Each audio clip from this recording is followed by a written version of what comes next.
नमस्कार दोस्तों, आज की इस नई वीडियो में आपका स्वागत है। आपने कभी जब भी फ्लाइट बुक करते हैं तब अभी आपने कभी नोटिस किया है कि सेम फ्लाइट सेम सीट, लेकिन एक पैसेंजर वो सेम सीट के लिए 4000 रुपीज़ पे कर रहा है और अलग जो पैसेंजर है वो 10,000 रुपीज़ पे करता है। ऐसा क्यों होता है?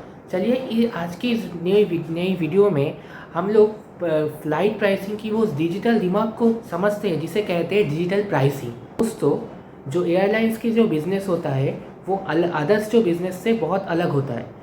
फॉर एग्ज़ाम्पल, जो सब्ज़ी वाला होता है या फिर कोई मोबाइल जो डिजिटल प्रोडक्ट्स बेच रहा है, उसके पास ये ऑप्शन होता है कि अगर आज वो सेम प्रोडक्ट नहीं भी बेच पाया तो वो कल वो सेम प्रोडक्ट बेच सकता है। लेकिन एयरलाइंस या और एरोप्लेन के केस में वो अलग है। एक बार फ्लाइट उड़ गया तो जो सीट खाली रह गया उसका कीमत ज़ीरो हो जाता है। तो इसलिए एयरलाइंस चाहते हैं कि जितना हो सके कि पूरा प्लेन की जो कैपेसिटी है वो पूरा भर के लेके जाए, एक भी सीट खाली ना रह जाए।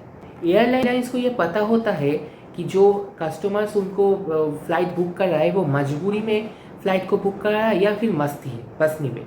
फॉर एग्ज़ाम्पल, जो लोग 2 मंथ्स पहले से ही एक फ़्लाइट को बुक करके रखता है वो एक्चुअली वैकेशनर्स होते हैं। वो कहीं पर घूमने के लिए जा रहा है, इसीलिए वो फ़्लाइट बुक कर रहा है।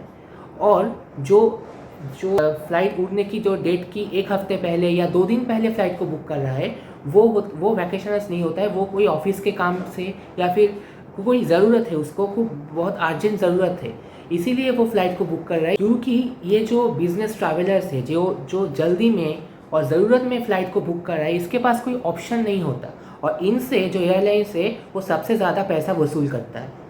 ये जो सारी चीज़ है ये कोई इंसान नहीं करता है, ये करता है बहुत ही इंटेलिजेंट एल्गोरिथम। ये जो एल्गोरिथम है ये रियल टाइम जो बुकिंग हो रहा है उसको एनालाइज करता है, उसके बाद जो प्राइस है वो डिसाइड करता है। अगर गूगल पे एक स्पेसिफिक रूट पर जो सर्चिंग है वो बढ़ जाता है या फिर कोई फेस्टिवल का सीज़न होता है तो ये जो डिजिटल दिमाग होता है एयरलाइंस का, वो उस रूट का जो पैसा है वो बढ़ा देता है, वो रूट का जो फ्लाइट का जो प्राइस है वो बढ़ा देता है।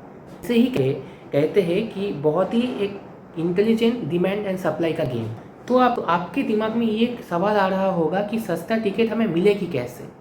तो इसका जवाब है, आप जब फ़्लाइट को बुक कर रहे हैं तो अपनी कंप्यूटर में और या मोबाइल में अपनी इनकॉग्निटो मोड को ऑन करके रखें। दूसरा, ट्यूसडे वेडनेसडे ऐसे जो वीकडेज होते हैं वो वहाँ पर ट्रैवल को प्लान करने की कोशिश करें, क्योंकि वहाँ पर ज़्यादा ट्रैफिक नहीं होता, इसलिए जो फ़्लाइट की जो प्राइस है वो भी काफ़ी हद तक कम होता है।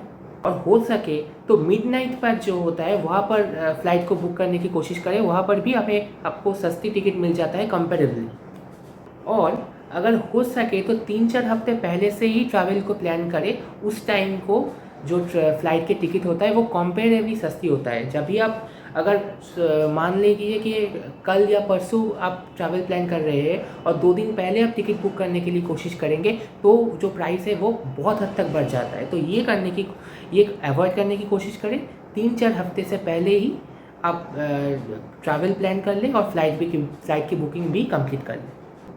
तो दोस्तों, आपको ये वीडियो कैसा लगा ये कमेंट सेक्शन में बताइए और ऐसे ही इंटरेस्टिंग और इन्फॉर्मेटिव वीडियो के लिए मेरे चैनल को सब्सक्राइब करें। Thank you.